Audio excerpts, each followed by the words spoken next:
हाँ मुखिया जी, वैसे आज का मौसम भी बहुत अच्छा है। हाँ ये तो है। राम राम मुखिया जी। राम राम। कैसे हो राम प्रसाद? ठीक है मुखिया जी। काला प्रसाद चाचा, 2 दिन से चौपाल पर दिखाई नहीं दे रहे हो। हाँ बचवा, खेती बाड़ी को लेकर बहुत परेशान हैं। क्या हुआ राम प्रसाद? नहर का पानी तुम्हारे खेत में नहीं आ रहा है क्या? नहीं मुखिया जी, पानी तो आ रहा है। तो अब क्या परेशानी है चाचा? क्या बताएं बचवा, खेती को लेकर इतना परेशान है कि पैसा लगा दिए थे और अब फसल में भी कीड़े लग रहे हैं। चाचा सुन रहे हैं कि दोस्तों मेरी पढ़ाई पूरी हो गई और गांव भी आने वाले हैं। गांव आ गए का? हाँ बचवा तो आ गया है, इधर ही आ रहा था। उनसे मिले हुए बहुत दिन हो गया। हाँ राम प्रसाद, बेटवा तो बड़ा हो गया होगा और उसकी शादी विवाह की उम्र भी हो गई होगी। अरे नहीं मुखिया जी, अभी शादी वादी नहीं करनी है। बेटवा की नौकरी लग जाए फिर सोचेंगे। मुखिया जी, मुखिया जी, मुखिया जी, इंसाफ कीजिए मुखिया जी। ये ऊपर वाले मुझे उठा क्यों नहीं लेता? क्या हुआ दुलारी? दिनेशवा ने फिर तुम्हें मारा क्या?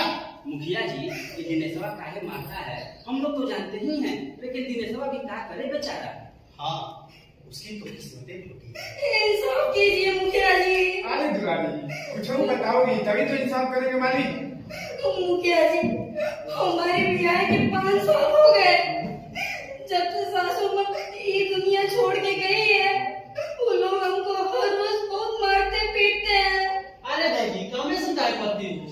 हम क्या किए बाबू, हमको कोनो संतान नहीं हो रहा है, इसमें हमारी क्या गलती? हम तो चूल्हा चौका करके खेत चले जाते हैं और जब खेत से घर आते हैं तो बच्चों खाने को भी नहीं मिलता है। अरे तो दिनेशवा को छोड़ के आप नहर काहे न चली जाती हो? नहीं, हमको नैयर नहीं जाना है, हमको उनके साथ ही रहना है। कैसे कि हम नैयर चले जाएंगे तो वो दूसरा ब्याह कर लेंगे। दूसरा ब्याह नहीं करेगा तो क्या करेगा? अब तुम उसे खानदान को आगे तो बढ़ा नहीं रही हो, तो दूसरा ब्याह करके करेगा। सही बात है मुखिया जी, अब इनको तो थोड़ा कष्ट सहना ही पड़ेगा, क्योंकि आजकल औरत लोग सौतन को देखकर जलती बहुत है। वैसे यह कांड अपने गांव में एक बार हो चुका है, ये कुछ नया थोड़े है। तो पहली बार है, दूसरी बार कब हुआ? आगे राजेश और राजपुर है जानते, उनके बाप 2 शादी किए थे। क्यों मुखिया जी? हाँ, उनकी पहली बीवी से बच्चा नहीं हो रहा था तो उन्हें दूसरी शादी करनी पड़ी। अब इंसान की सोच होती है कि वह धरती पर आया है तो अपना अंश छोड़कर जाए। हाँ मालिक, जब पुराना चप्पल घिसी जाता है तो नया चप्पल खरीद ही लेता है। बस मुखिया जी बस, अगर इंसाफ नहीं करना है तो कम से कम बेइज्जती तो ना करो। हाँ, अवधराज के बाप ने दूसरी शादी की थी, ये बात तो सब जानते हैं, लेकिन अवधराज अपनी पहली अम्मा को ऐसे मारते थे कि क्या बताएं, और अपनी सगी अम्मा को खाट पे बिठा के रखते थे और उस बेचारी से दिन भर काम करवाया करते थे। अब बाबूजी, औरतों को तो काम करना ही पड़ेगा। अगर हर बात को इंसाफ नहीं करने लगेगी तो हमारी मेहरिया पहुंच जाएगी मुखिया जी के पास। और वैसे मालिक सुने हैं शहर में 2-2 3 मेहरिया रखते हैं। अरे कल क्या करे मुखिया जी कि कह रही है कि तुम इससे दिन भर काम करवाते हो और खाने के लिए भी नहीं देते हो। अरे मुखिया जी, इस बात पर तो ध्यान मत दीजिए। हमारे ब्याह के 5 साल हो गए, अभी तक इस कौम ने हमारे पर वो सही काम नहीं दिया जो हमारे खानदान को आगे बढ़ा सके। एक वजह से पूरा मोहल्ला का लोग हमको ताना मारता है। मुखिया जी, दिनेशवा सही कह रहा है कि कलमुही के बाद जोकू भाई से भीख मांग रहा था ब्याह खातिर, तब जाकर जोकू भाई ने इस पे रहम खाकर ब्याह करा दिया रहे। ये कैसी बात कर रहे हैं? कम से कम औरत का लिहाज तो रखिए। मुखिया जी, एक बात और है कि कलमुही जन्मते ही अपनी माँ को खा गई थी।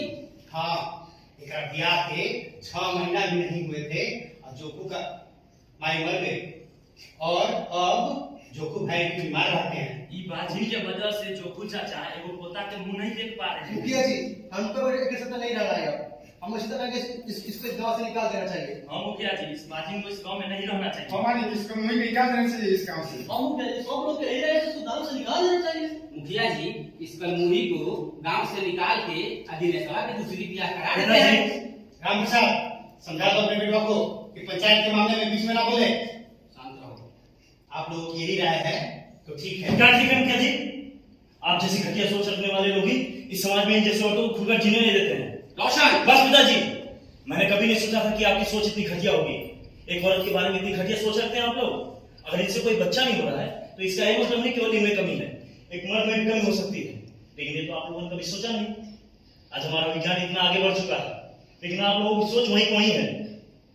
अगर मान लीजिए इनकी जगह अगर आप लोगों की बहन बेटी होती, क्या उसे बात बोलते, गांव से निकाल देते? बोलिए, अब क्यों छुपा आप लोगों का मुंह? अगर अभी आप लोगों की सोच ना बदली हो तो जो फैसला सुनाना है सुना दीजिए। रोशन भाई सही है कर, तभी तो बोल रहे हैं। सही कहते मालिक। माफ कर दो हमें बेटी, आज अगर रोशन यहाँ नहीं होता तो आज हमसे बहुत बड़ी भूल हो जाती। अब पंचायत का ये फैसला है कि तुम दोनों शहर जाकर अपना इलाज कराओगे। तुम्हारा बहुत बहुत धन्यवाद रोशन बाबू। अगर आज आप यहाँ नहीं होते तो ये पंच हमको कहीं का नहीं छोड़ता। नहीं नहीं चाची, धन्यवाद की जरूरत नहीं है। अगर आज आप इतनी होती तो शायद इन लोगों की सोच नहीं बदलती। मुझे माफ कर दो, मैंने तुमको गलत समझा। कल भोर होते ही शहर चल के अपने इलाज कराएंगे। चलो घर चलते हैं। बेटा इधर आना। आज तुमने हम लोगों की आंखें खोल दी बेटा, हमें तुम पर नाज है। बेटा, आज तुमने अपनी बाप का नाम रोशन कर दिया। पिताजी, ये सब आपका ही आशीर्वाद है। अगर आज आपने मुझे शहर भेजकर पढ़ाया नहीं होता तो शायद मैं इस लायक नहीं होता। मुखिया जी, अब हम लोग चलते हैं खेत की ओर। चलो बेटा।